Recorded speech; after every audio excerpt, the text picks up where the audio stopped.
وَالَّذِينَ هُمْ لِفُرُوجِهِمْ حَافِظُونَ إِلَّا عَلَى أَزْوَاجِهِمْ أَوْ مَا مَلَكَتْ أَيْمَانُهُمْ فَإِنَّهُمْ غَيْرُ مَلُومِينَ فَمَنِ ابْتَغَى وَرَاءَ ذَلِكَ فَأُولَٰئِكَ هُمُ الْعَادُونَ. 3 ayat about the same subject. You know what the subject is? Shamelessness.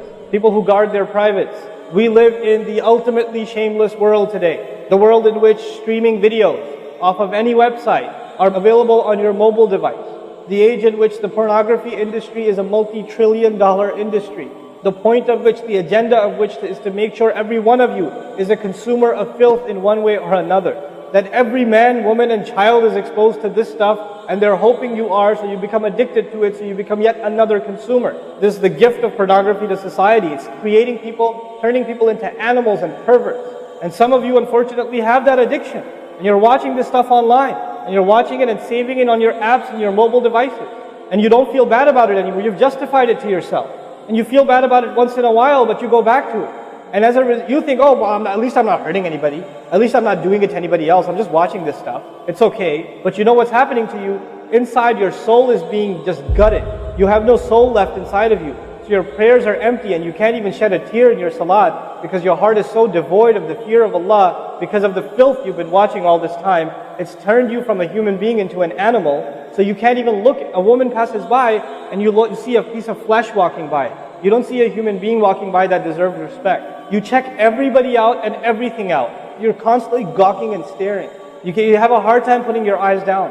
When you're on the subway, when you're on campus, when you're at work, you're walking down the street, you just can't help it. You see a billboard, you take a second look, you see a third look. You don't miss any opportunity to just violate your soul with your eyes. Addicted completely. And then you say, brother, how do I get khushu' and salat? What world are you living in? What world are you living in? Ayyuhal ikhwa, my brothers, specifically my brothers. And I know some sisters have this issue too. It's not a sad reality. This is a war. This is a war. This is more dangerous than any military war. This is the war that's destroying our souls. It's making its way into our home.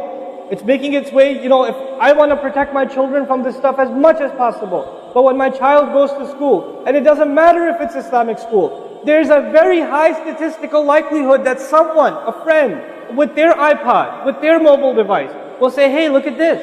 It's a very realistic, thing nowadays. It's not far-fetched. And so I have to prepare my children for the filthy world that they're going to be brought up in. And there's no escape from this stuff anymore. There isn't. It's everywhere. It is everywhere. You have Islamic lectures followed up by, those YouTube puts those follow-up clips, and something will be filthy. Something will have to be filthy. And I don't think that's by accident. I'm not much of a conspiracy theorist, but I don't think that stuff is an accident. And what happens to you guys is you watch a video, you see something filthy, you click it, you click something else, and you end up watching disgusting things. That's what happens to you. وَالَّذِينَ هُمْ لِفُرُوجِهِمْ حَافِظُونَ. Especially when it comes to their privates, they guard them. They guard their shame. Brother, what's the solution? Should I get married? Like the guy who asked the other day, how can I get married right now? No, guys, the solution is not marriage. Because if you're a pervert, then you're going to be a pervert after marriage too. If you have no shame now, you will have no shame after marriage. Honestly.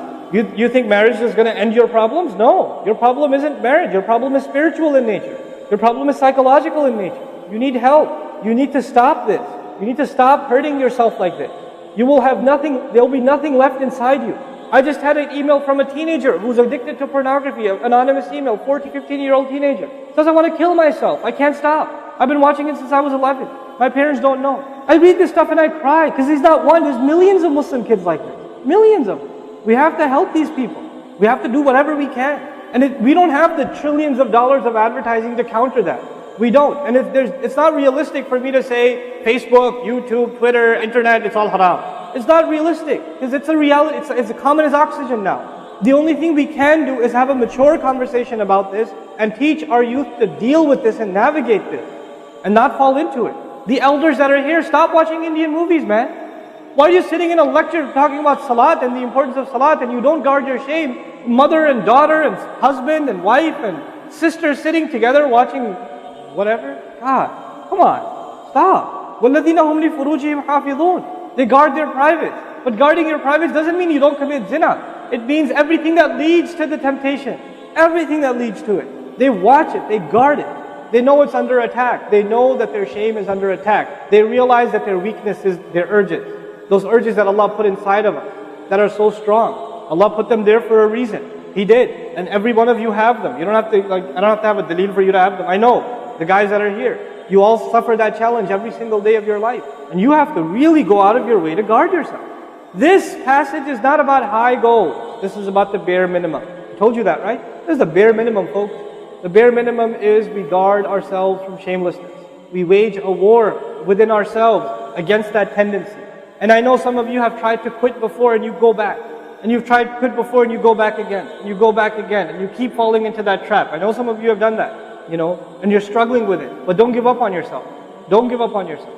And whatever it takes, just don't be alone. Don't be by yourself. Be with good friends. Be outside. Study somewhere else. Go to the library and study. Go somewhere where other people are around. Because when you're by yourself, shaitan gets you. And if the fear of Allah isn't enough for you, at least the fear of other people will work for you. At least something's better than nothing. For those, I've said this in other talks before, for the parents here, if you have a computer in the house, please don't make it a laptop. Have a desktop in the house with a really big monitor. Get the biggest monitor you can find.